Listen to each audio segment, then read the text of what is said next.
kalian semua ke salah satu tempat bersejarah di kota Banjarmasin. Tempat bersejarah yang satu ini ada hubungannya dengan kedatangan kolonial Belanda di Pulau Kalimantan dan juga didirikan pada masa Kesultanan Sultan Tamjidillah. Kira-kira ada yang bisa nebak gak tempat ini di mana? Nah, ini ada previewnya. Aku dari tadi gak tahu loh kalau ternyata ada namanya di tempat sini. Daripada penasaran, ayo sekarang kita ke sana. Wah, akhirnya teman-teman, kita sudah sampai. Nah, ini dia tempatnya.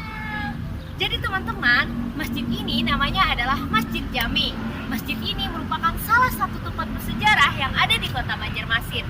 Letak masjid ini ada di Kelurahan Antasan Kecil Timur di kota Banjarmasin. Tuh teman-teman, kalian bisa lihat, masjidnya bagus banget kan? Nah teman-teman, Masjid Jami juga merupakan salah satu masjid tertua di kota Banjarmasin, yang mana masjid ini didirikan pada tahun 1777, yang berarti masjid ini sudah memiliki umur sekitar 243 tahun. Pada awalnya, masjid ini letaknya bukan di sini loh.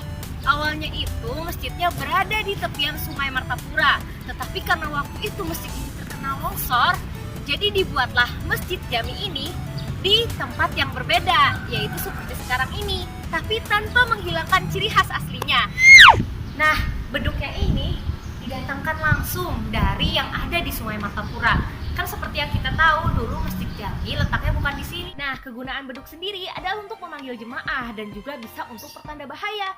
Seperti yang kita semua tahu, suara beduk itu nyaring. Jadi orang pasti akan lebih mendengarnya.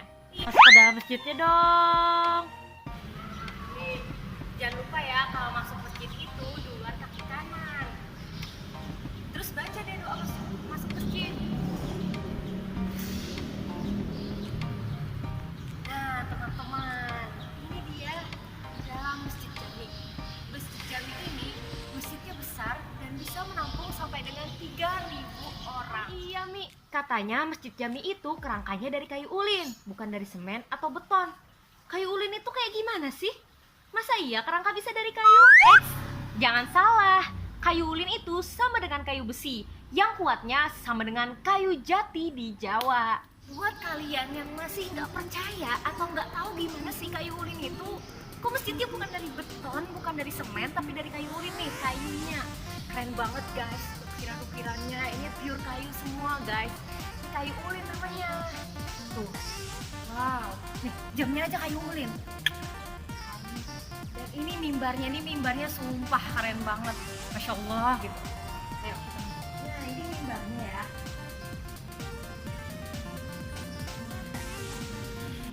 Di mimbar ini juga ada tulisan-tulisan Arab, yang mana ternyata makna dari tulisan Arab ini sendiri adalah bagaimana terjadinya dan bagaimana berdirinya Masjid Jami ini. Banyak tulisan Arab di situ. Wah. Ya, mimbar yang ada di Masjid Jami ini juga sangat khas mimbar-mimbar yang ada di wilayah Kalimantan Selatan. Lihat saja contoh-contoh mimbar di masjid yang lain.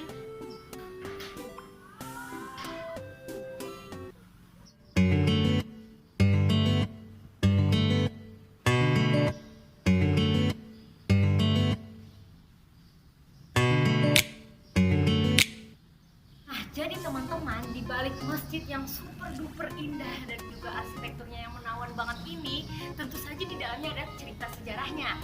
Jadi kali ini Mimi mau cerita tentang apa sih sejarah yang ada di balik pembangunan masjid ini. Mau dengerin gak? Mau. Oke.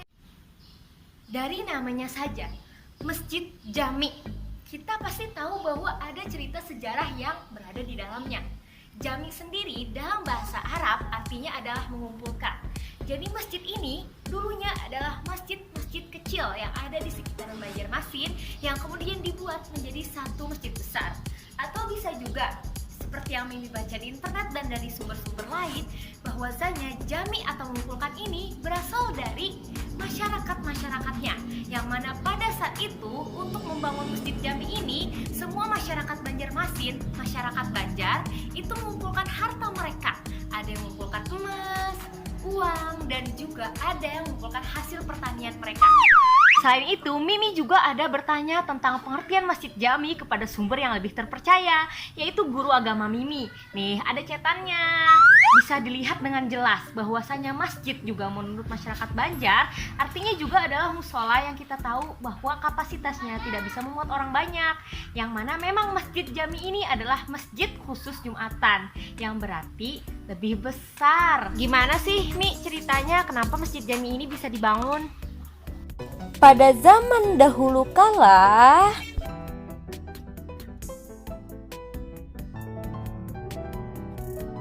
mengetahui hal ini, pemerintah kolonial Belanda yang kehadirannya sangat tidak disukai oleh masyarakat Banjar berusaha menggunakan kesempatan ini untuk menarik hati dari masyarakat Banjar. Mereka berniat untuk menyumbangkan uang hasil pajak untuk pembangunan masjid. Kebetulan banget tuh, saat itu pendapatan pajak pemerintah Belanda sedang besar-besarnya dari memeras rakyat Kalimantan. Pertama, pajak dari hasil hutan, yaitu seperti karet dan juga damang.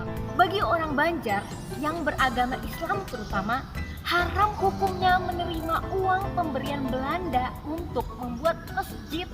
Nih, kira-kira seperti ini mereka adegannya. Aku dengar-dengar Belanda hendak menyumbangkan mulah masjid. Nah, kayak tuh dengarilah, kita tuh haram hukumnya menerima duit pemberian dari Belanda. Apalagi duitnya gasan mulah masjid, haram hukumnya. Sudah, harusnya diterima sama orang Belanda tuh. Kita cari cara lain. Sudah mun kayak itu kita bu sumbangan aja, beratan orang menyumbang masing-masing apakah supaya kamu malah masjid. Nah kayak itu jalan. Nah, ibaratnya tuh gini ya teman-teman. Jadi ada penjajah menjajah kalian, terus memeras duit kalian, terus tiba-tiba duitnya yang dari hasil perasan itu dipakai dan disumbangkan lagi ke kalian buat bikin masjid. Itu tuh kayak agak nggak etis gitu kan, dan bahkan nggak etis banget karena duit hasil sumbangannya itu duit kalian sendiri, duit hasil perasan pajak. Wajar aja kalau misalnya masyarakat Banjar itu kesal dan nggak mau nerima bantuan dari Belanda.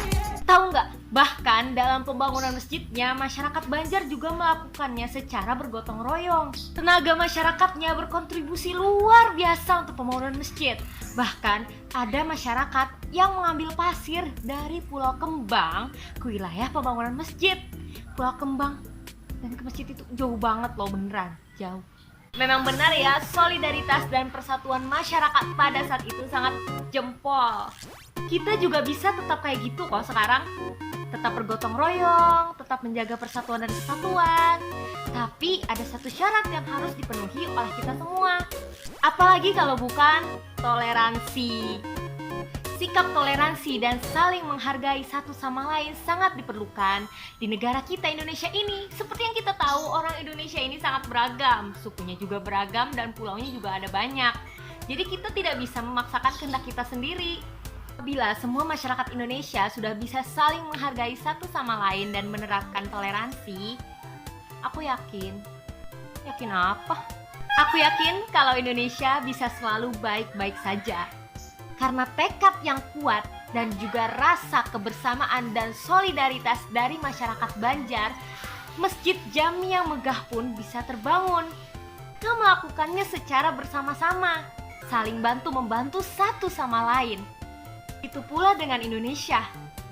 Masyarakat Indonesia sudah berjumlah lebih dari 250 juta orang. Bila kita bisa saling mendukung satu sama lain, menghargai satu sama lain, pasti Indonesia akan menjadi jauh lebih baik.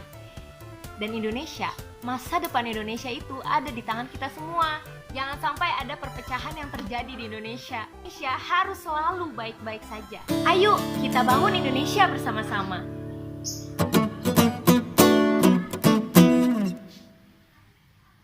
Mi, bangun Mi, bangun. Nah, lihat, habis bikin vlog aja langsung kecapean.